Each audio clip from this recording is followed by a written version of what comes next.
now I can like tell this Oh my love God. story Yes, of my like please. from my sister.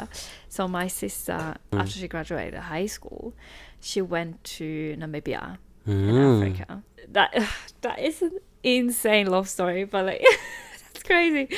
She went to Namibia for I think 2 months. Yeah. Like my dad flew to Namibia with her because we have an uncle somewhere. Yeah. She started together with my dad and then he left.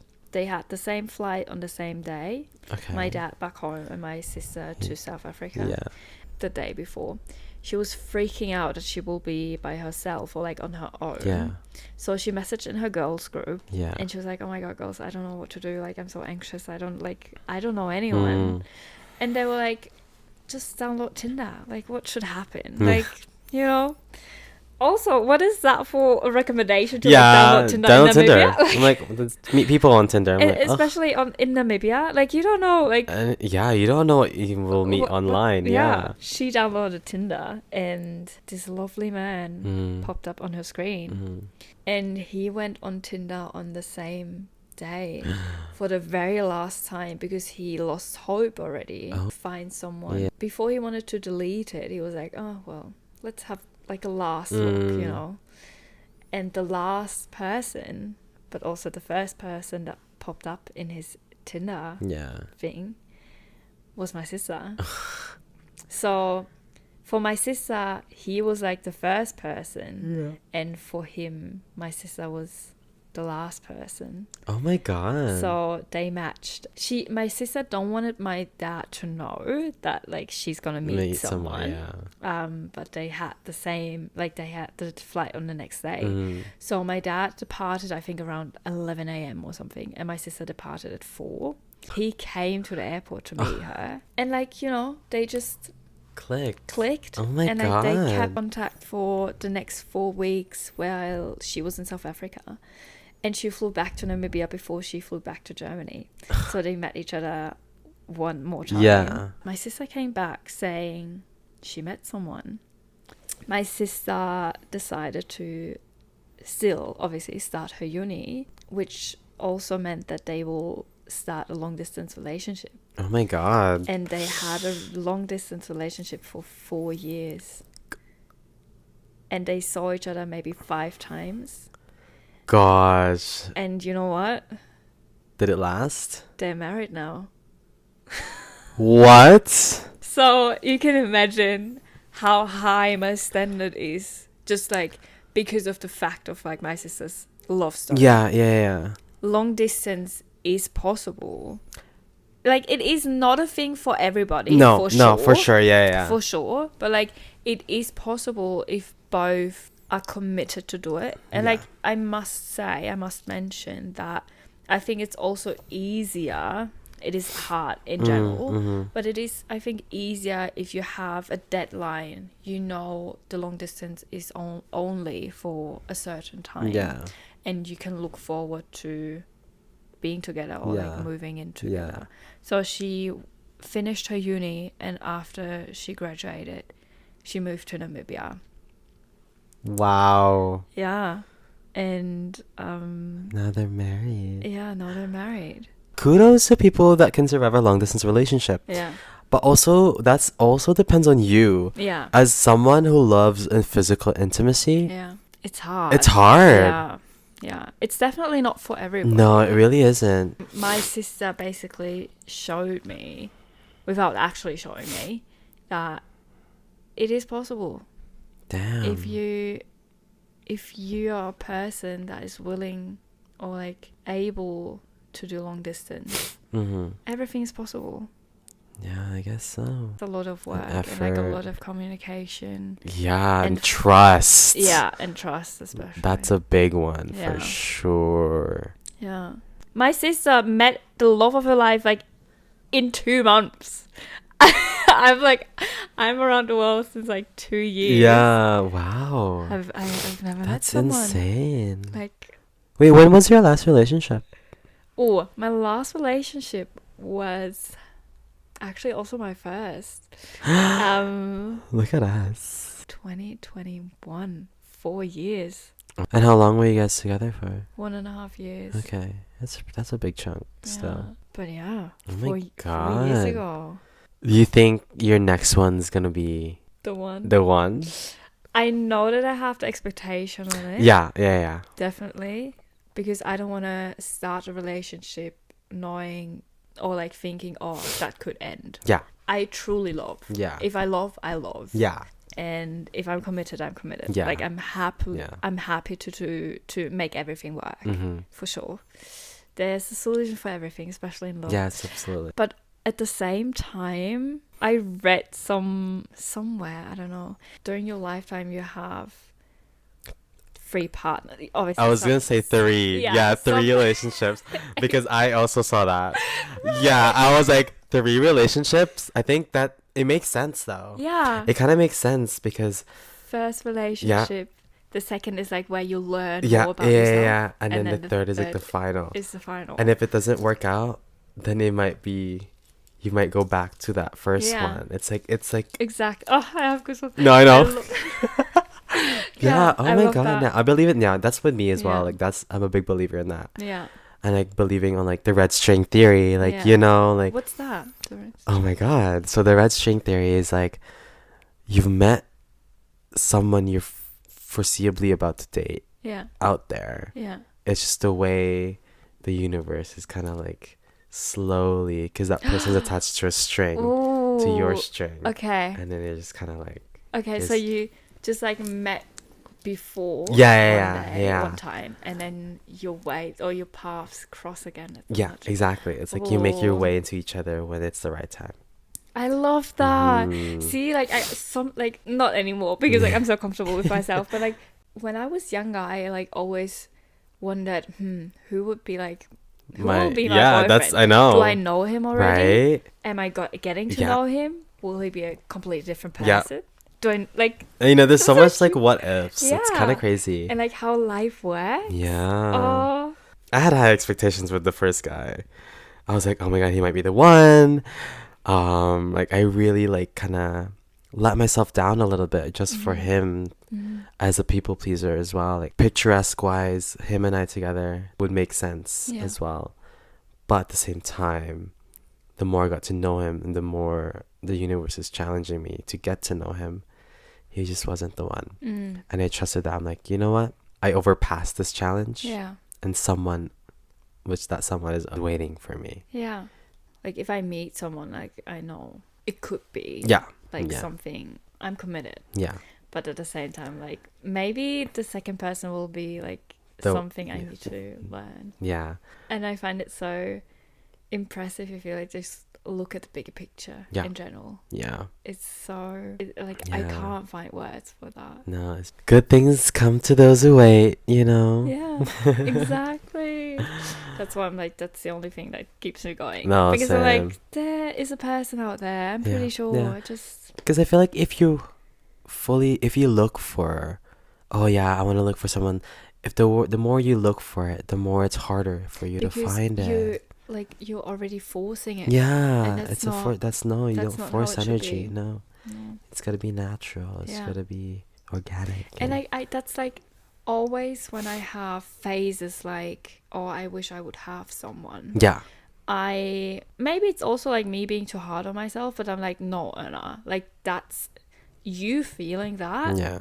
You need to overcome it by yourself. Yeah. Because if you meet someone now, it doesn't feel right. Doesn't feel right. Yeah. I feel like that's not deserved. No. I'm a believer that it will happen if you least if you don't least expect it. Yeah. And if you least need it. Yeah.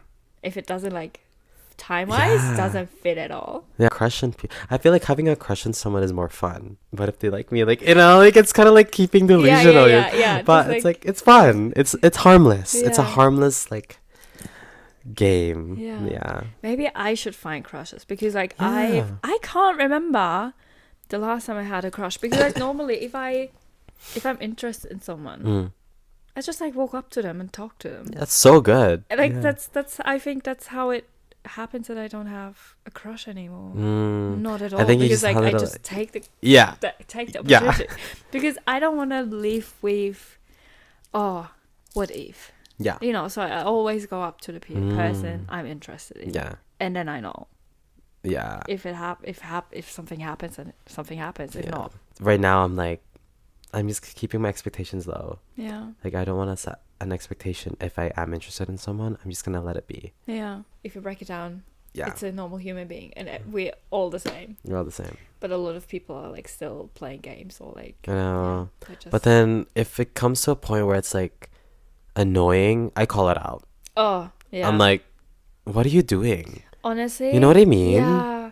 Oh, I'm, like, it's embarrassing. I'm so over it already if, like, they take more than 24 hours to respond. Yeah. Honestly, like, yeah, when I was younger, I always thought, oh, yeah, this person was busy or something happened or might fell asleep or really, like, something happened. And, like, I know that I'm not the priority of this person. But, like, no one can tell us. Like, no one nowadays. You have your phone 24/7 with you. You look at your screen at least once an hour. Yeah, like... No one can say, oh, sorry, I didn't saw your message. Fuck off. Yeah. Even if I would be not interested in that person, just, like, to have a conversation or, like, to catch up. Yeah. Sorry, babes. Like you're wasting my time so much here. energy. Yeah. And it's like, that's a dating scene right now as well. It's like playing games. I'm like, this is childish. Yeah, really, it is a waste of energy. This is high school, babe. Like, yeah. No. What, like, we're adults here. You know what I mean? Like, we're literally grown as adults. But I think the reason why so many people are comfortable in playing the game is because they still think love is earned. They So get they, stuck like, in that, yeah. They're happy to try to get the, like, earn the love. Yeah. To, like, play the game. Yeah. But, like, that's also, like, if you break it down again, like, it's also the love that comes within. Yeah. This person, any person that plays a game, it's not worth your time. It's not worth your energy. No. You don't deserve it. Yeah. You are you're worth more. Yeah. Than this childish fucking play. Honestly. Game. And that's when, like, this theory, the let them theory, comes in hand. Have you heard about the let them theory? No. By Mel Robbins? No. Oh my god. Oh, I'm giving you so many theories. So the let them theory is basically what it means. Let them. Normalizing that feeling of, oh, this person hasn't responded. Let them. Yeah. Oh, this person's kind of ghosting or disappearing or whatever. Let them. And this is it goes on all aspects of your life. Yeah. Wow, it really helps me with my day-to-day, like, routine. I'm like, I'm just letting people be. Yeah. If it doesn't benefit me, bye. Exactly. Letting people be. Protect my inner peace, babe. Yeah. Yeah. We've dissected a lot. Yeah. Look at that. Love is, like, a very, like, a broad, like, topic, yeah. Feeling as well. Honestly. Those are facts as well. But, like, I think that was a really nice one. Nice, yeah. So, love triggers your deepest fears. Real intimacy brings up fear. And that's why people may self-sabotage or push love away when it gets too real. And loving deeply often means healing and being brave enough to be seen. I love that. That is so true, because love does trigger a lot of things. Yeah. Something I fear sometimes within my journey of love is being taken advantage of or being cheated on. But also at the same time, I've accepted that. Yeah. If they don't see you. Yeah, then. Yeah. And especially, like, the way people treat others is the way they treat themselves. Yeah, exactly. Like, why would you cheat on someone? Why would you do that to a person if you would know how it would feel? Yeah. No one wants to feel that. It destroys so much more. If you look at it from far away, it is already, like, so bad. Yeah. But, like, it has so much more influence if you look closer. If you experience it too, it's so much more. Another thing I wrote down was love without attachment is the highest form. It's not detachment. It's non-clinging, allowing the other to be free. And I think that's really nice. Like, that's how I feel about love. One sentence you often read: loving also means letting things free. So the fact I wrote down is, did you know that if you find your person, that your heartbeats synchronize? I find it just so impressive thinking about what our bodies do if we really feel a connection. Yeah, that is not describable in no, words. it's not. It's spiritual. It's scientific. Like everything. There's so much goes into it when you fall in love. And one thing I really believe in is Greek mythology. Mythology. It described that we were born with 4 hands and 4 legs and 2 souls. And because that was the most powerful being, Zeus was afraid of that and splitted the people or like the beings in 2. Wow. So that means that we have our soulmate somewhere. Yeah. And at some point we will meet them. Or not. I hope. Yeah, like, gosh. Like let's keep positive. Like let's say positive, and like at some point we will meet them. No, we will. And and you get to hug your soul. Yeah. Soul hugs. Oh my god! Yay. That was such a great episode. Oh, we really dissected everything. Oh, I'm so happy with that episode. Thank you so much. Of course. Welcome to this additional episode about last episode with Christian. I loved our episode. We recorded it yesterday. After our recording, I needed to rush to work because I was working a double. So morning in the cafe and evening at the place that provides my housing. So I didn't have time to let it sit and sink. Christian and we spoke 2 hours. So the raw episode is really long. What I most of the time do, I have like an idea what I want to talk about, and then I go through my texts I posted on Instagram or like maybe my journals to like collect some text of things I can mention or I want to mention. So I just like have a few prompts to have like a red line through the whole episode. But for the reason that I was so busy in the last few days, I didn't have time to do it the way I wanted to do it, because I think especially that episode is really, guys, you know, like that's the main reason. That's the sense of everything. That's the purpose of everything, basically. So it has a lot of pressure on it. As we mentioned, we never met properly. From the 2 times we had a conversation or an interaction, I already knew there's no need to worry, honestly. Christian is actually, obviously, like, as the podcast is very young, Christian is actually the first person I invited to the podcast without actually knowing him. I had no idea about his relationship. I had no idea about his story. I had no idea about his background. So that is quite interesting how the podcast not necessarily makes me do things I would normally not do, but like how it brings people together. I love that. And that's one of the intentions I wanted to achieve. After we recorded, I wanted to like think about what I maybe can mention as well. Did we mention everything that was important? As I said, the episode in itself was already so good. And it was like without any preparation. Christian was so good. And like the way he spoke so openly, I love that. But at the same time, that's another reason why I recorded another episode. I love to listen. And as soon as I have a topic and I invite someone, same with like Jacob and men's mental health, I let the people talk. That's the reason why I need to like write some things down to like not necessarily keep it going, but like, yeah, I'm also really comfortable in listening. And then it might come across that the episode is like one-sided or something. That was also another thing I'm really happy about, and I really appreciate that this whole podcast and this whole process lets me observe and see what I do and how I do it and what I can improve for the next episode, for example. That was definitely one thing that I was mainly listening, which is not a bad thing, but like, for example, like the question I asked Christian, I could and would have answered them for myself as well. Even that we are really on the same level of like the way we look at love I also wanted to express and say what I think about love and how I see love. And yeah, that's what we're doing today. But I also wrote down the other text.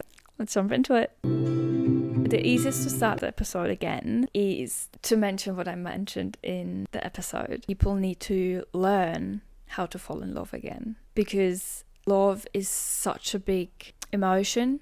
It is so complex.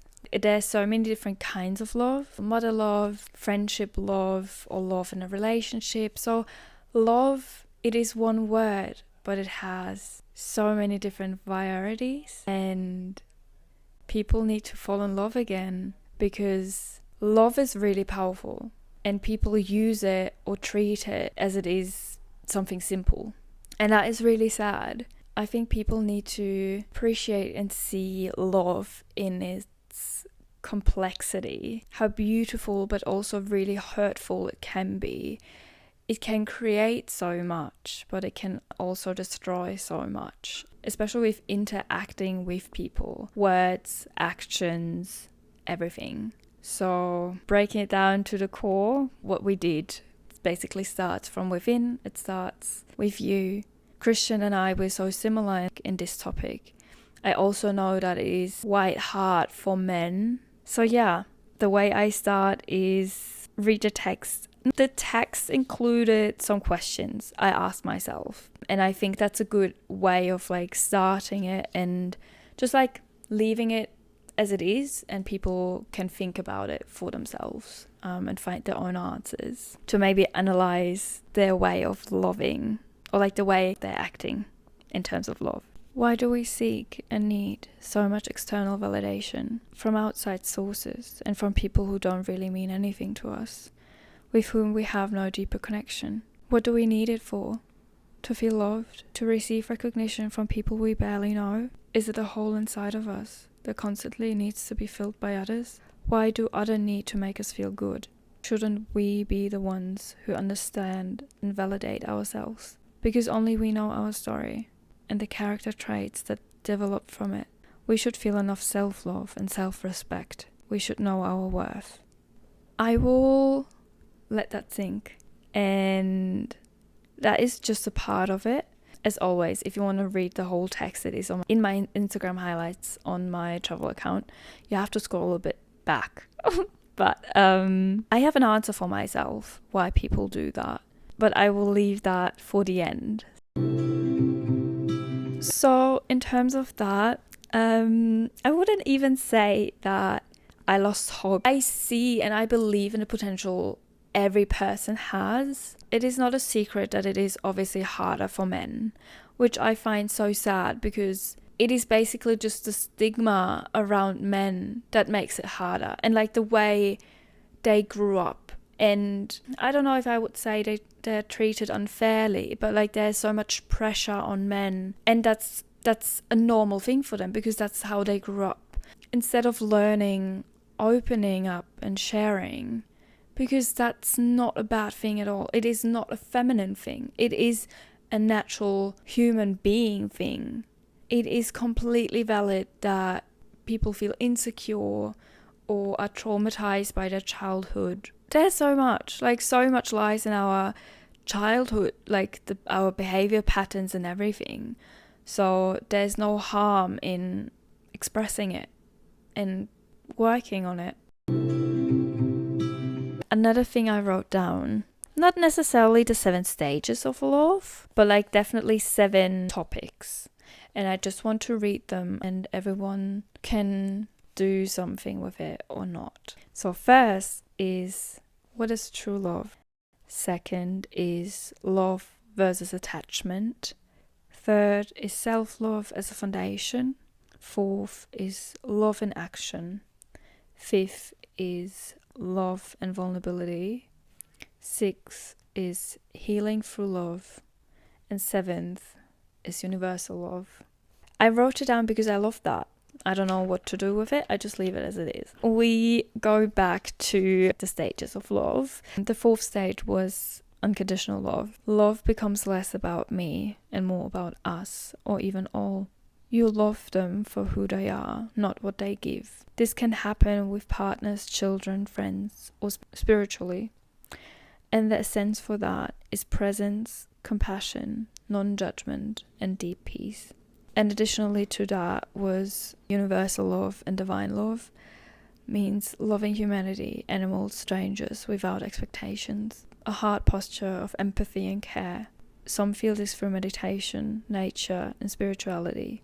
I could see a lot of character traits already in myself. Loving without expectation, but at the same time, sometimes you have expectations, or like, you know your worth and you think, oh, you deserve this and this. It doesn't mean that I don't accept anyone who is not at this stage. I'm more than happy to share and support. One thought a lot of people have is, oh, you're too good for me, or I don't deserve you, or yada yada yada. Just let go of that thought, honestly, because this person decided if she or he wants to be with you or not. If you have this thought, you know you have to grow a bit more to like realize your own worth. That's the thing. It's easier said than done. So like, no judgment here. I wanted to go back to what Christian said. He's growing up. Like, I grew up really similar. Christian described that he observed. I felt. And I think that's one thing about my personality, that I feel way more intense. Sometimes I feel before I can find the right words, or before I understand, but I feel it. That was like in terms of like my parents' relationship. Obviously, like I talked about it in therapy as well, and like the thing I took out of this feeling, or like the relationship between my parents, was what I want from my relationship and what I don't want, and what is important. And like one thing I've learned, and that was really young in age, is that communication is the key. And you also have to find a right way to communicate, because just because you say A, it doesn't mean that the person receives an A. The person can receive a B. So it's about finding the right communication with another human being. Communication is a skill. Communication needs to be learned. It's not given. Also about my sister's relationship, and that set my standard really high. I'm well aware that long distance is not for everybody, but I know it is possible. I wrote a text about it, so like I mentioned long distance in the end of the text, and it starts basically with like realizing your worth and being able to spend time alone, because what you feel is what you radiate, and at some point someone will come into your life who makes it even better. Someone who motivates you, pushes you, supports you, challenges you, and loves you just as you do yourself. Two people, pure and content. That feeling of being best friends without needing to spend 24/7 together. When both people value and respect each other, and mostly important, themselves. There's no space for jealousy, fear, or feeling trapped. Once you've reached that point, it's the most beautiful feeling you can have. Not needing anyone, loving yourself, knowing your worth, knowing who you are, what you want, and what you don't. With that mindset, even long-distance relationships can work, giving the other person the freedom to live their own life too. Yes, long distance isn't for everyone. It can be incredibly tough and challenging, but I believe in it because I know how I love. And I believe in love. Yeah, that's basically it. And to deepen the self-love, or like the root of that, I want to read another text. I believe love is meant for traveling, experiencing, growing, falling and getting back up, healing, discovering, to know what we want and what we deserve, to be able to be alone, so we can grow and eventually find the person we are all secretly wishing for. Someone who recognizes our worth without us having to explain it. Spoiler, it's ourselves. And eventually, potentially, someone else. Let's go back to the questions. I asked Christian, what is true love for you? If someone would ask me what is true love for me, I would probably say feeling everything at the same time. Feeling vulnerable, feeling strong, feeling supported, feeling committed, but also free. I think true love is undescribable. It's a feeling. And it's, to be honest, like, it's easy for me to say it's a feeling because I feel so deeply and I feel so easily. But I believe that it is really possible for people, even if they're not highly sensitive or like extremely empathetic, that people can reach that point. But that would mean work on yourself and dive into the spirituality, because that's where the magic happens, basically. That's where you go back to your intentions and your gut feeling, and where you are more connected to yourself, and then there's more clarity and more room to actually feel. And I think if you meet a person and you feel something you've never felt before, and it is almost scary, I think that's where true love comes in. Then, how do we know if it's real love or just the fear of being alone? That's a hard one, because I think a lot of people are in relationships or have people because they can't be alone. So I think being alone or being able to be alone, it's also very challenging for every person. It's very unique for every person. For some people it's easier, for some people it's not. Also, like, if you're an introvert or an extrovert or whatever. But I think being able to be alone is when you can listen to your deepest thoughts. You don't have to be comfortable with it, but if you can listen to it, that already is such a big step. That's about being able to be alone. How do we know if it's real love? I think if, like, in a very simple way, I would say for guys, not real love, but like really liking her is when you want to do things with her instead of with your guys, with like your best mates. I think that's a sign of like really liking the girl. That's a tricky one. How do we know if it's real love? I think if the person lets you feel everything at the same time. Yeah, what is true love for you? I think if you really want to spend so much time with the person, you know that the person triggers some things in you, but you still want to like spend time with that person. I think that's a good sign for that. But like, that's also like the dating phase, not necessarily in a relationship. How do you know if it's real love in a relationship? I think like the normal future questions is the person kind? Is the person supporting you? Is the person bringing the very best out of you? Can you imagine life without this person? And can you imagine that person being the parent of your children? Oof, I don't know where that came from. Jesus. Can we truly love others if we don't love ourselves? We both know no.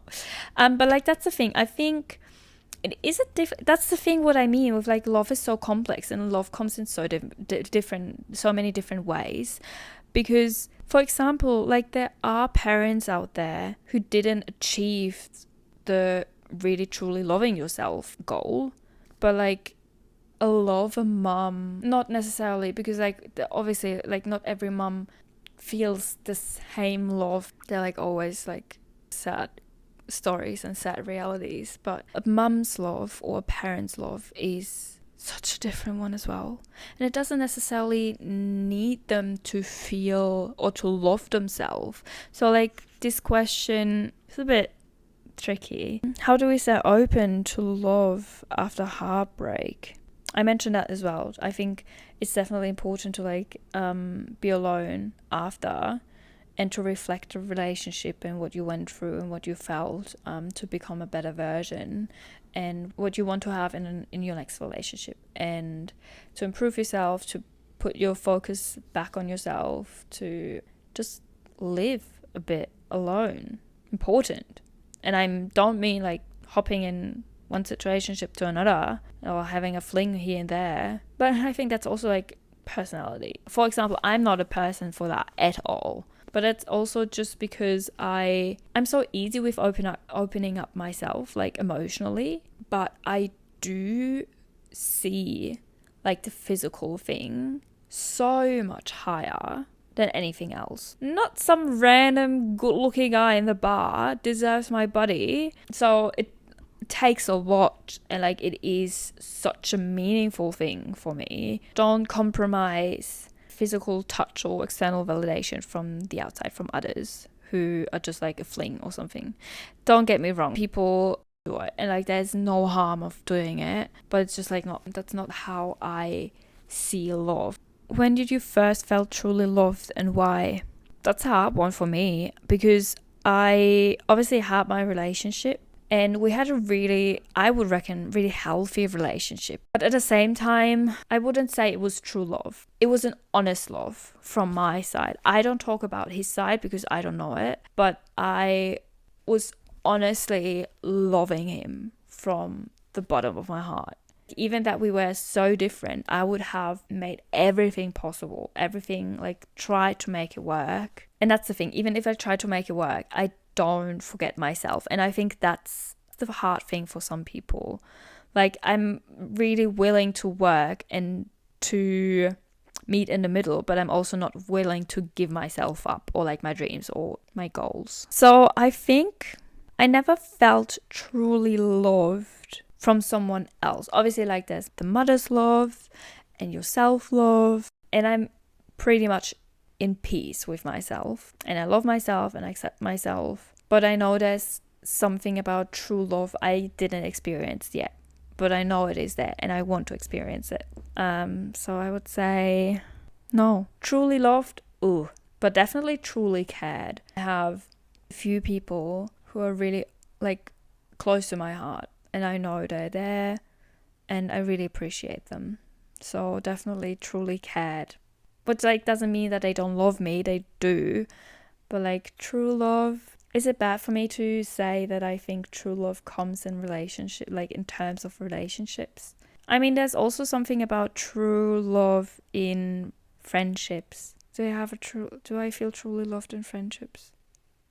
I feel truly appreciated. That's the thing, truly appreciated, truly cared, which doesn't mean that they don't love me, but truly loved? Ooh, don't think so. What's the biggest myth people believe about love? Yeah, what we mentioned, that it is easy, because it's not. And I think another thing people think about love is that love isn't work. It fucking is. Every kind of love is work. The relationship with your dog, that is work. The relationship with your parents, that is work. A friendship, that is work. It comes naturally, but it is work. It is about communication. It is about finding things, and especially in relationships. Relationships are work, especially love for yourself. Love within is work. Love lets you grow. That's why it's work. Just because it's hard or just because it means work doesn't mean that it is bad. Definitely not. I think especially going into a relationship is the decision of choosing the person you want to work with. It is not easy. It is complex. It is so beautiful, but also so challenging. And that is, for me, really like the true beauty in life. How has and did your definition of love changed over time? I think when I grew up, did I had a perfect picture of like how love should look like in my head? I don't know. To always see the love movies. For a really long time when I was younger, I hated love movies because I found that it's so not realistic. Until I was maybe 15, I didn't actually thought about love, because like especially if you're so young, love is just a word. Love is not a feeling. Like you know your parents love you, your siblings love you, your friends love you, but like it's just like it's such an easy word to like say without heaviness or without weight. And I think the older you get, the more you realize it. I think when I was younger, I didn't have a definition of love. It was more the discovering of the meaning of love. There was never a definition for myself. Before I got into my first relationship, I hear stories from your friends, like how their relationship is like, and you see like the series or the movies, but you can't imagine it at all because you've never experienced it. You don't know what you miss, but you don't know what you can have. And I think if you go out of a relationship, you know what relationship can look like. And I think that's exactly the reason why the first relationship is so important, because it shapes all of your beliefs and your knowledge about relationship and love. after the breakup, I definitely changed the love from someone into my own love. That's how I got to like the self-love kind of life. And since then, never experienced true love. I just experienced self-love, I would say. I think I don't have a definition for love because love is felt, not understood. I think it's definitely not describable because everyone perceives it so differently. How is there a definition for love then? There isn't. Everyone needs something else. Everyone wants something else. That's the beauty about love. It is one word. Okay, definition of love. So I think my definition never changed because I never had a definition. How can we keep love alive in long-term relationships? That's a hard one. I think that's my expectation on relationships. Even that you're together, you don't rely on the other person. So both people live their own lives and like happy and are happy and content with themselves. And I think keeping love alive is growing together, but still being happy and content with yourself and within. Like having those two people that meet in the middle. And then obviously I think just like being really aware of like the small details and like keeping not necessarily the spark alive, because I think that's a big thing. That's a hard challenge. Rediscovering each other over and over again to see like small things and receiving and recognizing small things. Because I think keeping the love alive is growing, because then you can just explore new things about your person and yourself, and you can celebrate the achievements together. I think that's one way a relationship never gets tiring, if you keep working on yourself and with each other, remembering and rediscovering your love for that person, seeing different things, seeing this person in a different light, in a positive way obviously, but like being amazed by their journey and the person they become and to the person they grow. I think that would be my answer. I think we're like close to the end. I will just read my last text I wrote down, and after that I will read the last part of why do we seek and need so much external validation. I will read the last text. Why do we act like children when it comes to feelings? Why do we make things more complicated than they actually are? Why can't we communicate our feelings? Why don't we understand ourselves in those moments? Or maybe don't want to? Does it hurt too much? Is it too complicated? Are we too afraid? Probably all of that. But especially you. You should understand yourself. How can someone else understand you if you don't understand yourself? How can someone show their feelings if you can't? Why do we always expect it from the other person instead of doing it ourselves? We all know it, but don't we also all know that it would actually be easier to just say it? Yes, it is scary and it takes courage. No doubts. As soon as you open up and reveal your feelings, you make yourself vulnerable. You risk rejection. But isn't that what life is? To feel, to love, to get hurt, to love, to cry. And isn't true strength actually about allowing and showing vulnerability? Isn't it simpler to just clearly communicate your feelings and thoughts? To say, hey, I really like you, which doesn't even have to have meaning or lead to something serious. We overthink too much about what the other person might think. Talk to second, third, fourth people who know even less. And maybe, in the process, we miss the moment. I really like that one. And obviously the end describes that we always hesitate of like approaching people, and we think about it and talk with that person, this person, that person, and then the person might be gone by the time we're ready to do it. And that's what I mentioned in our episode, that I can't remember when I last had a crush, because if I want to get to know a person, I don't even think about it. I just like go up to them and say it. And yeah, I'm really straightforward for sure. I can't think of any situation where I think, oh, what if? Or I should have. Because I always do. How I experience it as a girl is that even if you get rejected, it's not about the rejection. You're already so euphoric about the fact that you went up to the guy and said something. Because how should you know what will turn out from this if you don't do it? So you always like live in the thought of like, oh, what if, yada, yada, yada. But if you go up to them and they say, oh, sorry, no, then you're like, okay, perfect. No worries. And you continue. You move on. Like that, it's not a big deal. Not at all. Like the rejection, like in my perception, my perspective, the rejection is not a big thing. Not at all. It's about going up to this person and say something. And now to the text I wrote before, or just earlier, why we seek and need so much external validation. Is it a hole inside of us that constantly needs to be filled by others?